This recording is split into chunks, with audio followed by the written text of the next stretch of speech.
Hello बच्चों, मैं Mohan sir आप लोगों को अपने YouTube channel new vision classes पर स्वागत करता हूं। और जैसा कि हम इतिहास का सीरीज लेकर के चल रहे थे, इसमें जो हम 2 क्लास पीछे प्रीवियस क्लास ले चुके हैं उसका आज हम रिकॉल करवाते हैं, रिवीजन करवा देते हैं। तो जैसे जैसे हम बोलेंगे आप भी कोशिश करेंगे कि बोले, या तो अगर नोट किए होंगे तो नोट्स को सामने रख करके पढ़ें उसको। पहला जो हम टॉपिक बताए थे आप लोगों को राष्ट्रवाद बताए थे। राष्ट्रवाद किसे कहते हैं? अपने राष्ट्र अपने देश के प्रति प्यार, लगाव, समर्पण की भावना को क्या बोलते हैं? राष्ट्रवाद बोलते हैं। और दूसरा पॉइंट जो बताए कि जो यूरोप है, यूरोप में कौन कौन से देश आते हैं? यूरोप में France, Italy, Germany, Hungary, Bohemia, Austria इत्यादि देश शामिल हैं। फिर अगला पॉइंट बताए थे कि फ्रांस का राजा कौन था? तो उस समय जो फ्रांस में शासन चल रहा था, फ्रांस जो है ये यूरोप का एक छोटा सा देश है जिसपे बुर्बो राजवंश का शासन चल रहा था। और इसका एक राजा जो था उसका नाम था लुई 16वां, जो उस समय फ्रांस की क्रांति के समय में फ्रांस का शासन कर रहा था। और फ्रांस में देखा जाए तो खुली राजतंत्र था। क्या था? राजतंत्र। राजतंत्र किसे कहते हैं छोटे बच्चे? तो राजतंत्र मतलब होता है राजा का शासन। और यहाँ का जो जनता था वो राजा के निरंकुश था, राजा का अत्याचार से प्रताड़ित हो रहा था और सबके मन में चल रहा था कि हम इस राजतंत्र से निकले। इसीलिए वहां एक क्रांति होता है जिसे हम फ्रांस की क्रांति बोलते हैं। फ्रांस की क्रांति जो कब हुआ था? 14 जुलाई 1789 ईस्वी को हुआ था। इस क्रांति में क्या हुआ था? जैसे हम प्रीवियस क्लास में नोट डाउन भी करवाए थे कि 175 साल बाद लुई 16वां ने आम सभा यानी स्टेट जनरल का बैठक बुलाया था। उसमें सारा आम जनता ने भाग लिया था और टैक्स बढ़ाने का बात किया जा रहा था, जिससे सारा जो जनता है वो भड़क उठा और वहीं के पास के एक टेनिस कोर्ट में इकट्ठा होकर के नेशनल असेंबली नामक एक नया सभा का गठन कर लिया। और वहीं एक बास्तिल था, बास्तिल किला था, जिसका किला में बहुत सारा बंदी जो था बंद था। जो राजा के खिलाफ बोलता था उसको ये कैद करके बंद कर देता था, वो बास्तिल का किला था। वही बास्तिल को किला को रस्ते नाबूद कर दिया, तोड़ दिया और सारे कैदियों को आजाद कर दिया, स्वतंत्र कर दिया। वो दिन था 14 जुलाई का दिन था। 14 जुलाई 1789 ईस्वी को ये काम हुआ था। इसीलिए 14 जुलाई से फ्रांस में स्वतंत्रता दिवस मनाया जाता है। आप लोगों को पता होगा कि भारत में स्वतंत्रता दिवस कब मनाया जाता है? इसको आप कमेंट में लिखें कि भारत में स्वतंत्रता दिवस कब मनाया जाता है। ये तो आपको पता नहीं होना चाहिए। भारत में स्वतंत्रता दिवस ये कमेंट में आप टाइप करेंगे कि कब मनाया जाता है। तो फ्रांस में स्वतंत्रता दिवस कब मनाया जाता है? 14 जुलाई को मनाया जाता है। फिर फ्रांस में क्या हुआ? इसी दिन सारे बंदी को आजाद कर दिया गया और जो हमारा फ्रांस का राजा लुई 16वां था उसको बंदी बना लिया गया और बंदी बना करके जेल में डाल दिया गया। उसके बाद इसको 1793 ईस्वी में इसको फांसी दे दिया गया। राजा को क्या कर दिया गया? फांसी की सजा सुनाया गया। और 1799 ईस्वी में, जैसा कि हम बताए थे, 1799 ईस्वी में किसका एंट्री होता है फ्रांस की राजनीति में? नेपोलियन का। नेपोलियन बोनापार्ट का एंट्री होता है। जैसे उसका जन्म कब हुआ था? 15 अगस्त 1769 ईस्वी को हुआ था। उसका पिता का नाम क्या था?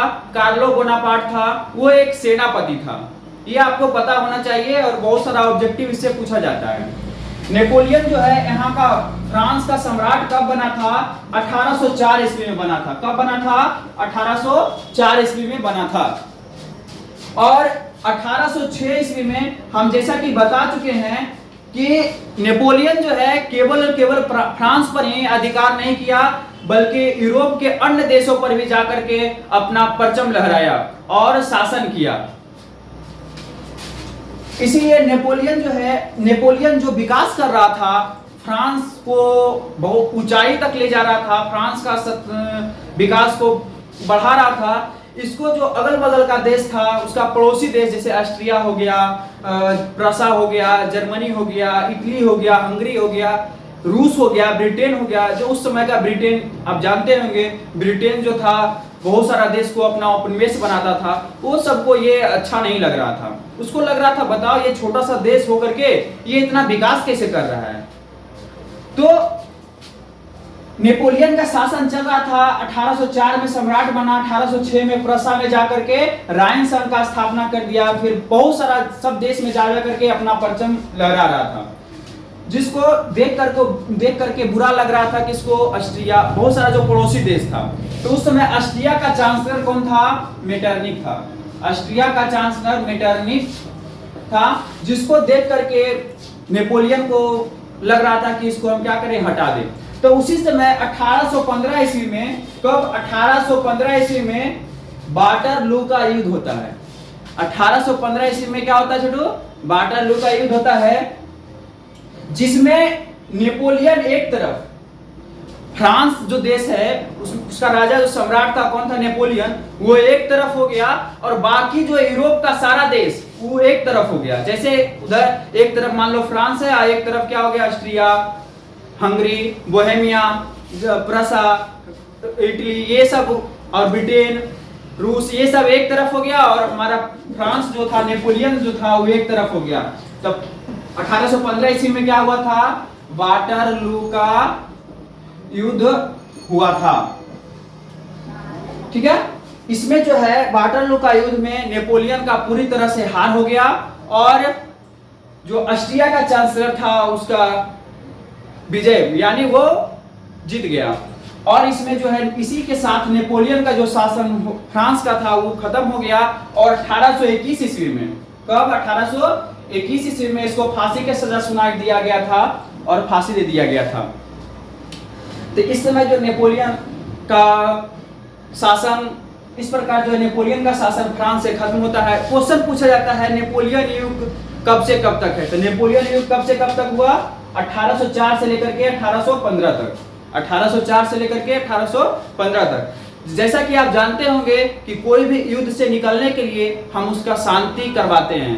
तो वाटरलू को युद्ध को शांत करने के लिए ऑस्ट्रिया की राजधानी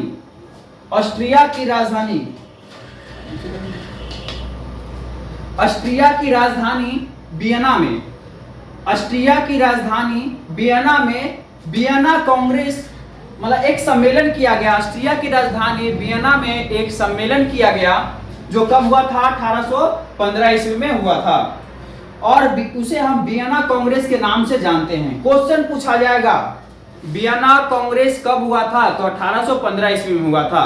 इसका अध्यक्षता कौन कर रहा था? अध्यक्षता मतलब कोई भी सम्मेलन होता है तो उसका कोई अध्यक्ष होता है, उपाध्यक्ष होता है। तो इसका अध्यक्षता कौन कर रहा था? तो ऑस्ट्रिया का चांसलर मेटरनिक कर रहा था। कौन कर रहा था? मेटरनिक कर रहा था।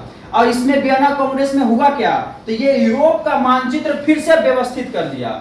जैसे जैसे जहां जहां राजतंत्र था वहां वहां फिर से राजतंत्र का व्यवस्था कर दिया, और जो संविधान नेपोलियन बनाया था, नेपोलियन संहिता बनाया था, सबको रद्द कर दिया। ये मेटरनिक के बारे में हम बता दें कि मेटरनिक कैसा राजा था, कैसा नेता था। तो ये कूटनीति अपनाता था, और ये पुरातन व्यवस्था को बनाए रखना चाहता था। पुरातन व्यवस्था बोले तो पुराना व्यवस्था, जैसे अभी आपके घर में नया व्यवस्था कुछ आ रहा होगा, टीवी आ रहा होगा, कूलर आ रहा होगा, फ्रिज आ रहा होगा। लेकिन पुरातन व्यवस्था मतलब क्या हो गया? वही एक छोटा पंखा से हो करके क्या करना है? दिन भर गर्मी में रहना है। मिट्टी का घर में रहते थे, ये सब पुरातन व्यवस्था है। नया व्यवस्था क्या हो गया, अभी ईंट का घर बन रहा है, पक्के का घर बन रहा है, तो ये सब क्या है, नया व्यवस्था। पुरातन व्यवस्था मतलब पहले का व्यवस्था। तो जो मेटरनिक था वो पुरातन व्यवस्था को ही बनाए रखना चाहता था।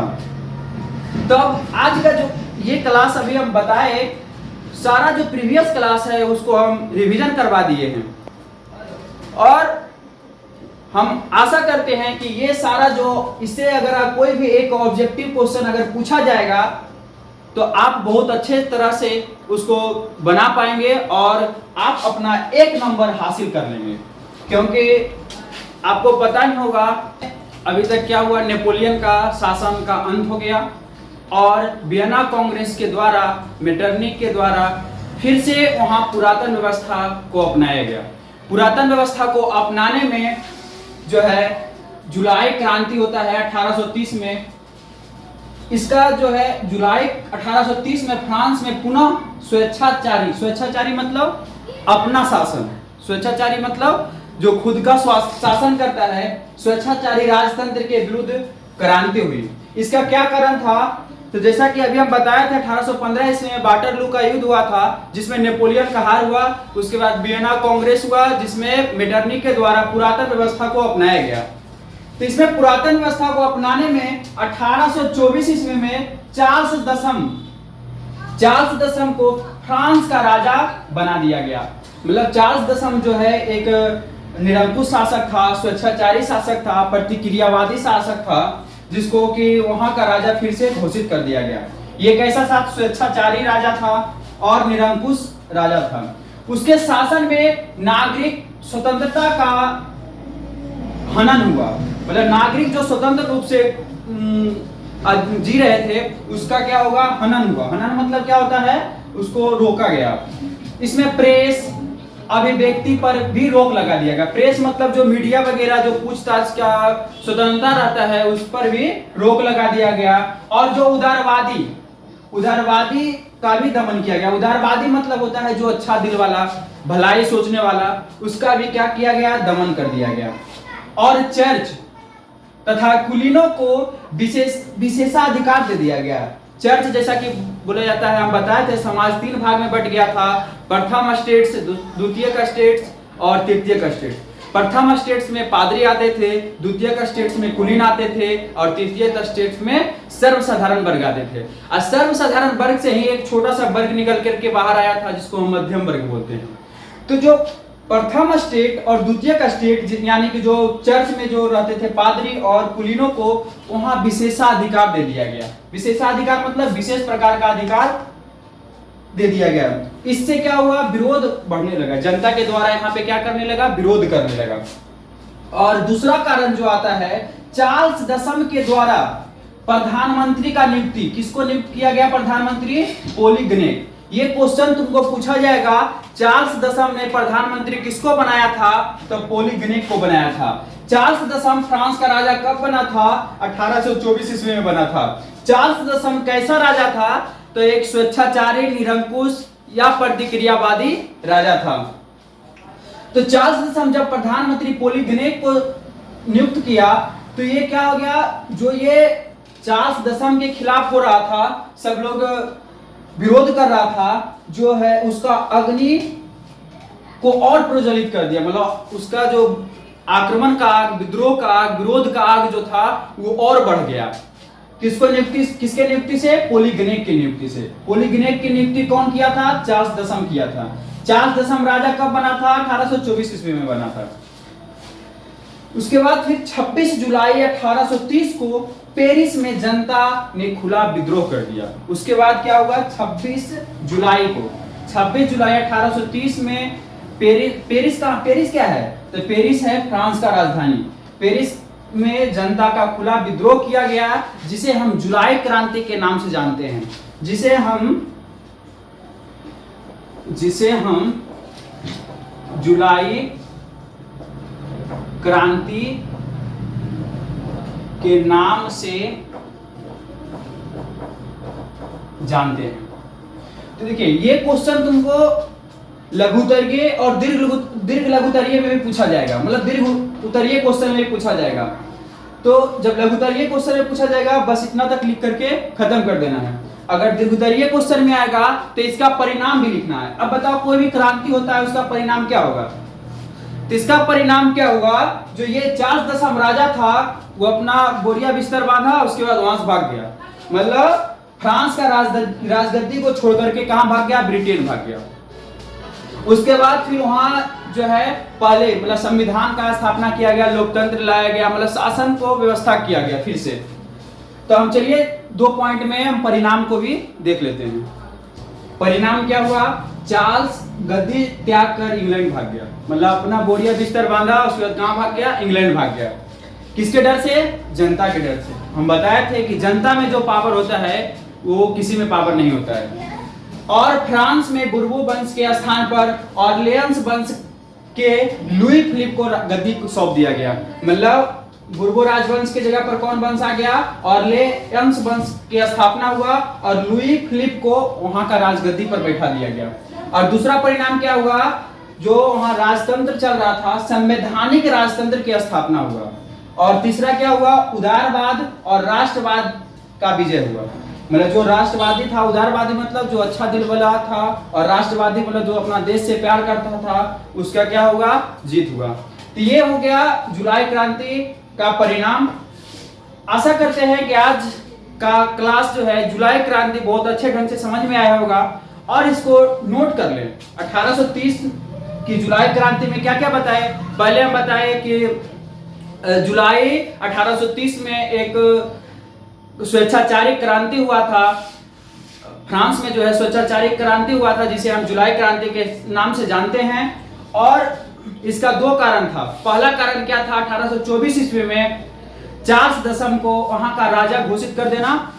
और चार्ल्स दशम क्या कैसा नेता था, कैसा राजा था? स्वेच्छाचारी था, प्रतिक्रियावादी था और निरंकुश था, जो कि जनता का बात नहीं सुनता था और जनता से कोई भी कनेक्शन नहीं होता था। और उदारवादियों को, बहुत सारा उदारवादियों को हत्या कर दिया गया था।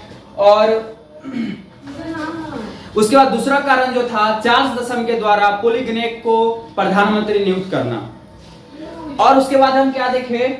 26 जुलाई 1830 को जो क्रांति हुआ था, उसके बाद फिर चार्ल्स दशम जो है गद्दी को त्याग करके इंग्लैंड भाग गया। उसके बाद फ्रांस के बुर्बो राजवंश के स्थान पर ऑर्लियंस वंश के लुई फिलिप को राजगद्दी पर बैठाया गया और संवैधानिक राजतंत्र की स्थापना हुआ। उसके बाद उदारवादी और राष्ट्रवाद का इस तरह से जीत हुआ, विजय हुआ। चलिए दोस्तों, जैसा कि हम बताए हैं कि लुई फिलिप को फ्रांस का राजा घोषित कर दिया गया था। इसके पहले चार्ल्स दशम को राजा बनाया गया था और उसने प्रधानमंत्री पॉलीगनेक को बनाया था, जो कि फ्रांस का शासन नहीं चला पाया और राजगद्दी छोड़ करके वो इंग्लैंड चला गया था। ठीक उसी प्रकार वहां का जो फ्रांस का जो राजा लुई फिलिप को बनाया गया, जो एक उदारवादी शासक होने के साथ साथ महत्वाकांक्षी था। वो अपना महत्व ज्यादा देता था और दूसरे का महत्व कम देता था। उसने जो है अपना प्रधानमंत्री गीजो को बनाया, जो कट्टर निरंकुश प्रतिक्रियावादी था। प्रतिक्रियावादी बोलने का मतलब क्या हुआ कि वो तुरंत रिएक्ट कर देता था। और जो इसके शासनकाल में क्या हुआ, देश में भूखमरी एवं बेरोजगारी व्याप्त होने लगी और गीजो का बड़ी आलोचना किया जाने लगा। देखो, लुई फिलिप जो था वो उदारवादी शासक था। उदारवादी मतलब होता है अच्छा दिल रखने वाला, जो जनता का दुख दर्द सब समझे, वो नेता था। लेकिन जो प्रधानमंत्री बना था लुई फिलिप को, गीजो को जो प्रधानमंत्री बनाया था, गीजो कट्टर प्रतिक्रियावादी था। वो किसी से पूरा एकदम निरंकुश था। इसीलिए उसके शासनकाल में बहुत भूखमरी और बेरोजगारी व्याप्त होने लगा। तो सुधारवादी, जो सुधार करता है, समाज को सुधारता है, उसने एक दिमाग लगाया और 22 फरवरी 1848 ईस्वी को पेरिस में क्रियर्स के नेतृत्व में एक विशाल भोज का आयोजन किया, जिसमें सारा जनता इकट्ठा हो गए। भोज का नाम सुनते ही सारा लोग इकट्ठा हो जाते हैं, चाहे कोई भी परिस्थिति में वो भोज नहीं छोड़ सकते हैं। ये इंडिया का कल्चर है। इसीलिए जो सुधारवादी था वो दिमाग लगाया कि क्यों ऐसे बुलाएंगे तो डर से नहीं आएगा, राजा के डर से नहीं आएगा, गीजो के डर से नहीं आएगा, तो इसीलिए एक विशाल भोज का आयोजन कर दिया, जिसमें कि सारा जनता को, आम जनता को निमंत्रण दिया गया और सब लोग आए और इकट्ठा हो गए एक जगह। तो भोज तो हुआ नहीं, लेकिन यहाँ पर क्या होने लगा, गीजों का विरोध होना स्टार्ट हो गया। गीजों का विरोध होने लगा, उसके साथ साथ लुई फिलिप का विरोध होने लगा, बहुत सारे नारे लगने लगे। और इसी बीच क्या हुआ, फिर क्या हुआ, लुई फिलिप की गद्दी छोड़ने को मजबूर कर दिया। इतना सारा विरोध होने लगा, इतना सारा नारा लगने लगा। अरे सब लोग आया था भोज खाने के लिए, लेकिन यहाँ सुधारवादी जो था, जो सुधार करने वाला था, समाज सुधारक था, वो पहले से व्यवस्था करके रखा हुआ था, मैक वगैरह सब कुछ। और लुई फिलिप और साथ साथ गीजो का बहुत जोरदार विरोध होने लगा, जिसके चलते 24 फरवरी, याद रखना ये क्वेश्चन पूछता है कि लुई फिलिप जो है फ्रांस की राजगद्दी को कब छोड़ करके इंग्लैंड चला गया था। तो 24 फरवरी 1848 ईस्वी को लुई फिलिप ने गद्दी को त्याग कर इंग्लैंड चला गया। कहां चला गया, इंग्लैंड चला गया। इसके बाद नेशनल असेंबली ने गणतंत्र की घोषणा कर दिया।